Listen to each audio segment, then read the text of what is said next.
Yo, magandang araw sa inyong lahat. Bale, papunta pala kami ngayon sa palengke. Kaming dalawa ni parang Adrian. Ito pala gagamitin kong bike yung pangharabas ko. Ito yung ginagamit ko pamalengke. Hindi ko ginagamit yung mountain bike ko, malalaspag eh. Pang long drive lang natin yung mountain bike. Sa akin tong bike na to, binili ko talaga to para pamalengke.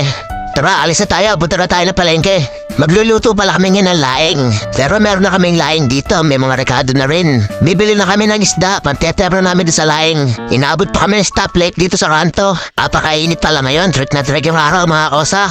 May ride sana kami ni parang Adrian ngayon. Magbabike sana kami. Pupunta sana kami doon sa Mount Bagwa. Doon sa may malaking Buddha. Kaso hindi kami natuloy. Next day off na lang. Nakarating natin pala kami dito sa may bilihan ng baboy. Bibili lang kami ng giniling para sahog doon sa laing. Tara nga namin makabili ng giniling. Eto, papunta kami kay Tatang sa isda. Bibili kami ng galunggong. Eto yung taderno natin doon sa laing. Masarap na kombinasyon to mga kosa.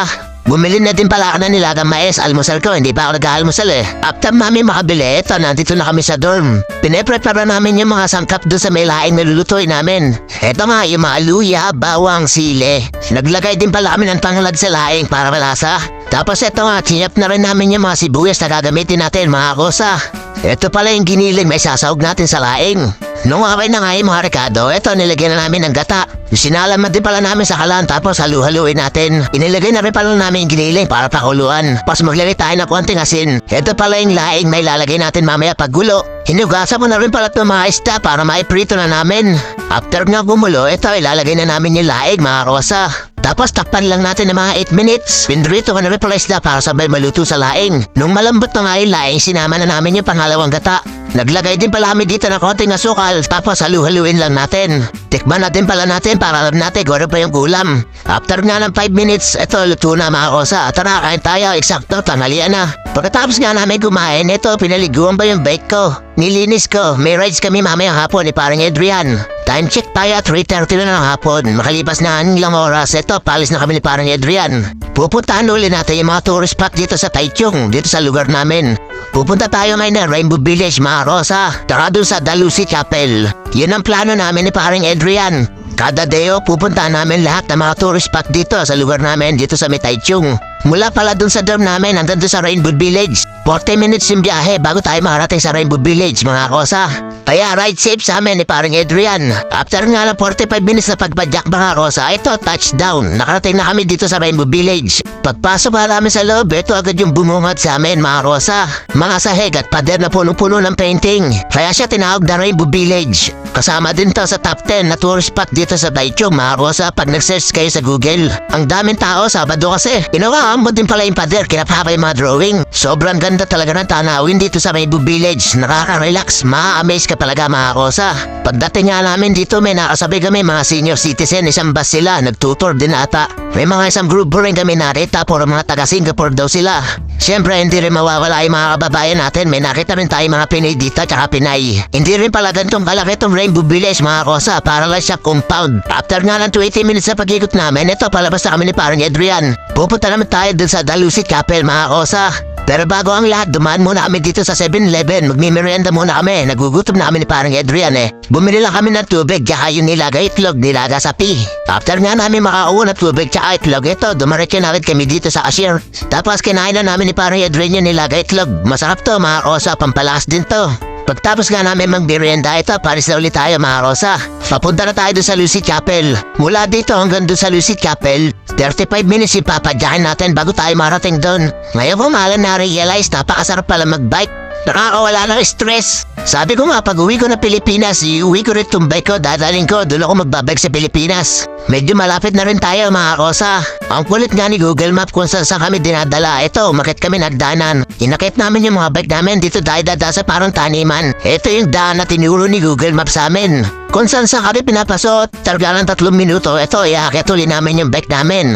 Masyado kami pinahihirapan ni Google Map. Pero okay lang, masarap naman, masaya. Marami kami na-explore mga kosa. Panalo dito, panalo. Nung nakakayat na nga kami, ito, tuloy-tuloy na uli kami sa pagpadyak. Malapit na daw kami sa Dalusi Chapel, sabi ni Google Map, ilang minuto na lang daw. Kakaturo nga sa amin ng malindaan ni Google Map, ito, narating na kami ng New Zealand. Alright, Creek Pau? Mama, Papa, nandito na ako sa New Zealand. Thank you Lord, 2 bansa na yung napuntahan ko, Taiwan at New Zealand. Ang daming baka dito mga osa. Ito yung mga nakikita ko sa TV. Yung kinukuha na ng gatas. After ng ilang minuto, ito pinarada muna namin yung bag namin ni Parang Adrian. Ay mali, ito pala yung bag namin. Kala ko yun yung bag namin eh. Umakyat muna kami dito sa taas. Nakakatakot yung mga puno oh. Puno ata ng balitito eh. Scary tong lugar na to mga osa. Tingnan nyo. Parang abandonadong lugar. Parang sa mga horror film. After nga namin dun sa scary place, eto mga ilang minuto lang mga osa. Nandito na tayo sa Dalusi Chapel. Nakarating na tayo dito. Tara, tingnan natin kung anong meron dito mga Rosa. Isa din sa mga tourist spot to. Lalabas din tong lugar na to sa Google pag nag-search kayo ng tourist spot dito sa Taichung. Content trivia muna tayo mga Rosa. Bali matatagpuan pala tong Dalusi Chapel dito sa Tongha University. 2 taon daw ginawa to. Sinimulang gawin to noong September 1962. Natapos naman siya noong November 1963. Maganda yung ambience dito mga Rosa. Pagpunta nga namin dito, ang daming estudyante nagpapapicture. Kakatapos lang ata gumraduate, puro mga nakatoga pa eh. Eto, manggugulo muna tayo sa kanila, bombing. Napakaliwalas dito, presko pa. Eto, tama selfie lang tayo dito mga Rosa. Eto nga pala yung mapa na Tongha University, titingnan ko. Kine-check na din pala ni Parang Adrian yung Google Map. Pauwi na rin kasi kami nito mga Rosa. Mula dito hanggang dorm namin 35 minutes yung biyahe bago tayo marating ng bahay mga Rosa o ng dorm namin. Sigurado gabi na kami makakarating ng dorm nito. Alas 6 pasado na rin kasi mga Rosa. Dito pala kami dumaan sa shortcut sa mga bukid. After nga ng ilang minutong pagpadyak, eto nasa palengke na kami mga Rosa. Malapit na sa dorm namin to. Mula dito hanggang dorm namin mga 10 minutes tala siguro yung babeke namin.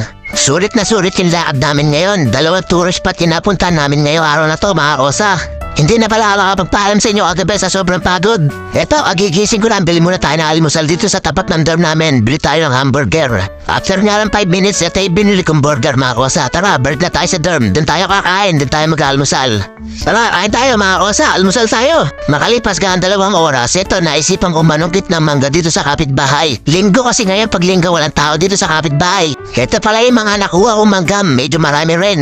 Tanghalian na din kasi, isasabay natin sa tanghalian, ulam natin yung natirang laing namin kahapon mga Rosa. Keto nga, nabalata ko na lahat ng mangga. Keto pala yung natirang laing kahapon, nakaready din pala yung mga kakainin natin ngayong tanghali. Kasabay ko nga pala si Parang Adrian magtanghalian. Tara, kain tayo mga Rosa, salamat sa pagsama sa akin. Dito ko natatapusin tong video na to, magkita-kita lang tayo sa mga susunod ko pa na video. Peace out!